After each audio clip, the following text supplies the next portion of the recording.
पाकिस्तान के विदेश मंत्री बिलावल भुट्टो जरदारी मई के पहले सप्ताह में भारत की यात्रा करेंगे। पाकिस्तान के विदेश मंत्रालय ने इसकी पुष्टि करते हुए कहा कि वे 4 और 5 मई को गोवा में होने जा रही शंघाई सहयोग संगठन यानी एससीओ की विदेश मंत्रियों की बैठक में पाकिस्तानी प्रतिनिधिमंडल का प्रतिनिधित्व करेंगे। आपको बता दें कि 2014 के बाद से यह पहली बार है जब पाकिस्तान का कोई नेता भारत की यात्रा करेगा। उस समय प्रधानमंत्री नरेंद्र मोदी के शपथ ग्रहण समारोह में हिस्सा लेने के लिए तत्कालीन प्रधानमंत्री नवाज शरीफ भारत आए थे। भारत इस समय एससीओ का अध्यक्ष है। सभी सदस्य देशों के विदेश मंत्रियों को भारत की ओर से जनवरी में निमंत्रण भेजा गया था। एससीओ में भारत के अलावा रूस, चीन और पाकिस्तान समेत 8 सदस्य देश हैं।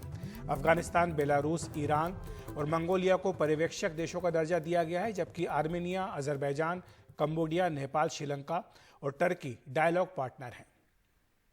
वहीं भारत के विदेश मंत्रालय के प्रवक्ता अरिंदम बागची ने कहा कि एससीओ बैठक के लिए सभी सदस्य देशों को निमंत्रण भेजा गया है। हम किसी एक विशेष देश के हिस्सा लेने पर फोकस नहीं करेंगे। उन्होंने ये भी कहा कि विदेश मंत्री सभी मेहमान विदेश मंत्रियों के साथ द्विपक्षीय बैठक करते हैं, लेकिन अभी इसकी पुष्टि करना जल्दबाजी होगी जब तक कि ये बैठक तय न हो जाए। एससीओ प्रेसिडेंसी के तहत हमने सारे एससीओ मेंबर स्टेट्स को इनविटेशन दिया था, न्योता दिया था उसके आने के लिए। और गोवा में मीटिंग है, एससीओ फॉरेन मिनिस्टर्स मीटिंग 4 से 5 मई, और हम अपेक्षा करते हैं कि ये मीटिंग बहुत सक्सेसफुल रहेगी। पर किसी एक देश की भागीदारी पर ध्यान देना इतना उचित नहीं होगा। तो भारत पाकिस्तान के रिश्तों में खटास लगातार बनी हुई है। हम सब जानते हैं कि 2019 के पुलवामा हमले के बाद से ये रिश्ते और ज़्यादा बिगड़े हैं। भारत ने बालाकोट में आतंकवादी ठिकानों पर सर्जिकल स्ट्राइक की थी। जम्मू कश्मीर से अनुच्छेद 370 खत्म करने का भी पाकिस्तान ने विरोध किया था। और एससीओ क्या है जिसकी बैठक के लिए ये तमाम लोग यहाँ पहुँच रहे हैं? 8 देशों का समूह है। दुनिया की 42% आबादी को कवर करता है। 25% जो वैश्विक जीडीपी है उसमें इनका हिस्सा है। भारत जून 2017 में इसका सदस्य बना था। आर्थिक, राजनीतिक और सैन्य सहयोग बढ़ाने का लक्ष्य इस संगठन का है और इसी के लिए बैठक गोवा में आयोजित की जा रही है। तो इसके क्या मायने हैं? पाकिस्तान के विदेश मंत्री बिलावल भुट्टो जरदारी भारत आ रहे हैं, उनकी यात्रा को किस तरह देखा जाए, इस पर चर्चा करने के लिए हमारे साथ 2 खास मेहमान जुड़ रहे हैं। मंजू सेठ, पूर्व राजनयिक, और साथ ही प्रोफेसर एस डी मुनी, विदेश मामलों के जानकार। आप दोनों का बहुत बहुत स्वागत है एनडीटीवी इंडिया पर। मंजू जी, सबसे पहले आप ही के पास आना चाहूँगी। आप किस तरह से देखती हैं ये जो जरदारी की यात्रा हो रही है? आपको क्या लगता है कि ये केवल एक मल्टीलेटरल फोरम के लिए यात्रा है या फिर इसमें कुछ बायलेटरल भी डेवलपमेंट हो सकता है? इसेंशली आप देखेंगे कि ये तो एक मल्टीलैटरल मीटिंग के लिए ही आ रहे हैं, लेकिन होपफुली वो बात करेंगे। लेकिन जो उनके पास स्टेटमेंट्स रहे हैं, जैसे यूएन ने कहा है और जो कभी कभी कहते हैं कि हम बात करेंगे, उसके बिल्कुल अगले मोमेंट पे वो पलट जाते हैं। तो अभी कह नहीं सकते कि इससे कोई भी बायलैटरल मीटिंग होगी और कितनी सार्थक होगी, कितनी फ्रूटफुल होगी, ये हम अभी कह नहीं सकते। लेकिन उम्मीद करते हैं कि मीटिंग हो ताकि थोड़े से जो रिश्ते हमारे बायलैटरल रिश्ते खटास में हैं वो इम्प्रूव हो। नेबर है हमारे, और नेबर्स के साथ हम चेंज कुछ कर नहीं सकते। नेबर्स के साथ हमको रहना ही है, उनको हम विश वे नहीं कर सकते।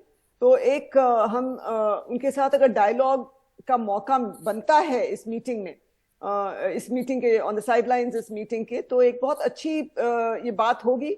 लेकिन इसेंशियली हमें याद रखना चाहिए ये एक मल्टीलैटरल मीटिंग है और शंघाई कोऑपरेशन ऑर्गेनाइजेशन जो है उसके लिए वो आ रहे हैं। और मुझे ऐसे लगता है क्योंकि ये चीन का इनिशिएटिव है इसेंशियली एससीओ, तो चीन चाहेगा कि उनका जो ये ऑर्गेनाइजेशन की हर मीटिंग सक्सेसफुल हो।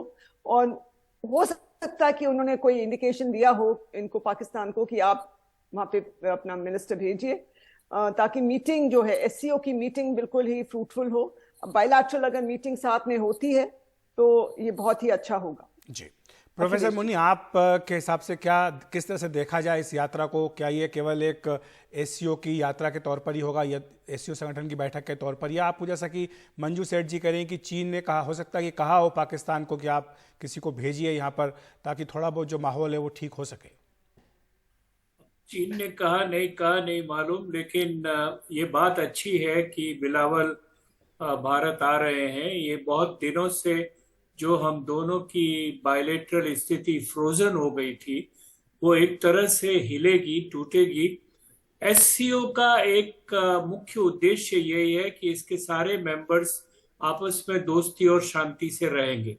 तो सबसे पहले एससीओ के फ्रेमवर्क के अंतर्गत भी भारत और पाकिस्तान को आपस में बातचीत करके अपने संबंधों को सुधारना चाहिए। पाकिस्तान इस बात पे अटका हुआ है कि आपने कश्मीर का रिश्ता क्यों बदल दिया, कश्मीर का स्टेटस क्यों बदल दिया। और भारत को प्रॉब्लम है कि वो क्रॉस बॉर्डर टेररिज्म की बात को लेके कोई ठीक से व्यवहार करने की प्रॉमिस नहीं कर रहा है। तो ये दोनों बातें तो बहुत सीरियस है। मैं नहीं समझता हूँ कि इस मीटिंग में इस पे कोई बड़ी बात होगी, लेकिन अगर इस मीटिंग में बायलेटरली बातचीत का सिलसिला शुरू हो जाए। पाकिस्तान को एक ये भी प्रॉब्लम है कि सार्क अटका हुआ है, पाकिस्तान की चेयरमैनशिप है सार्क पे और वो समिट करना चाहते हैं जो नहीं हो रही है बहुत वक्त से। लेकिन जब तक वो टेररिज्म पे कोई एश्योरेंस नहीं देंगे, भारत में जहां तक कश्मीर का प्रश्न है उसका स्टेटस तो अंततोगत्वा होगा, उसमें कोई दो राय नहीं है। लेकिन 370 पाकिस्तान की दखल का कोई कारण नहीं है, उसमें स्टेट का स्टेटस भी पाकिस्तान की दखल का कारण नहीं है। लेकिन ये तब्दीली जरूर होगी और उम्मीद करना चाहिए कि बिलावल की प्रेजेंस के दौरान कोई ऐसा सूत्र निकाला जाए जिससे कि बातचीत आगे बढ़े। जी मंजू जी, लेकिन एक सवाल ये उठता है कि क्या टाइमिंग ठीक है? अभी क्या ये समय है कि भारत पाकिस्तान के रिश्तों को बहाल करने पर या उनको मजबूती लाने पर विचार किया जाए या इस तरह कोई इनिशिएटिव लिया जाए? जैसा कि हम लगातार रिपोर्ट कर रहे हैं कि 2014 के बाद से पहली बार है कि कोई जो बड़े पाकिस्तानी लीडर हैं वो भारत आने का अपना उन्होंने प्रोग्राम बनाया है। लेकिन जो अभी परिस्थिति है हमारे नेबरहुड में, उसको देखते हुए क्या आपको लगता है कि ये सही समय है इस समय कि भारत पाकिस्तान के रिश्तों पर बातचीत की जाए? मेरा मानना है कि हर समय सही होता है अगर दोनों देश आपस में बात कर सकें और अपने डिफरेंसेस को रिजॉल्व कर सकें। मुझे लगता है ये बहुत जरूरी है कि बातचीत रखनी चाहिए। हमारे प्रधानमंत्री जी ने भी कहा है आगे कि हर इशू पहले कहा है कि हर इशू डायलॉग से रिजॉल्व हो सकता है। लेकिन हाँ, उनके जो प्री कंडीशंस हैं उनके बिना अगर हम आगे बढ़ेंगे तो मुझे लग रहा है कि शायद उम्मीद है। और क्योंकि मैंने जैसे कहा है हमारे नेबर हैं, हम क्यों उनके साथ ही रहना है। हमारे नेबर को हम विश्व एक कर नहीं सकते, हमारे नेबर को हम बदल नहीं सकते, हमारे जो पड़ोसी हैं। तो हमें कोई ऐसा माध्यम निकालना पड़ेगा कि हम बातचीत करें और माहौल को इम्प्रूव करने की कोशिश करें। लेकिन हाथ दोनों ताली दोनों हाथों से बजती है। तो अगर वहां से कोई रेसिप्रोकल अगर हम पहल करें और वो रिस्पॉन्ड ना करें तो और अपनी बात पे अड़े रहें और आगे कोई डायलॉग ना दे, कोई एश्योरेंस ना दे, तो उसका कोई महत्व नहीं होगा, उसका कोई फायदा नहीं होगा ऐसी मीटिंग का। अगर it be like a dialogue of the death. तो ये जरूरी है कि हम आपस में डिसाइड करें कि हमें ये दोनों साइड्स को कि हम इसको माहौल को और बिगड़ने से रोकना है और अब अपने आगे बढ़ना है। तो अगर ये डिसीजन लेते हैं तो ये बहुत एक पॉजिटिव डेवलपमेंट होगा, लेकिन वेट एंड सी करना पड़ेगा। जी प्रोफेसर मुनी, एक प्रश्न आपसे बिलावल भुट्टो जरदारी के व्यक्तिगत जो उनका व्यक्तित्व उसके बारे में भी है, क्योंकि हमने देखा था कि पिछले दिनों उनके जो बयान थे उसके कारण भारत में काफ़ी तीखी प्रतिक्रिया भी हुई थी। जो पीएम मोदी के बारे में उनकी टिप्पणी थी उसको लेकर के यहाँ पर विरोध प्रदर्शन भी किया गया था। तो व्यक्तिगत तौर पर बिलावल भुट्टो जरदारी का आना और जिस तरह की उनकी छवि है खासतौर से भारत को लेकर के और पीएम मोदी के बारे में जो उनके विचार हैं, उसको देखते हुए आपको लगता है नहीं कि शायद ये पहल कहीं सिरे न चढ़ पाए? आप ठीक कह रहे हैं। आई थिंक बिलावल भुट्टो गैर जिम्मेदारी से बोले थे, लेकिन एक बात और याद रखनी चाहिए हमको कि भुट्टो परिवार के साथ भारत का एक तारतम्य रहा है, एक इक्वेशन रही है। और उस हिसाब से बिलावल को भी समझना चाहिए कि वो भारत के मामले में जब बोले तो सावधानी से बोले।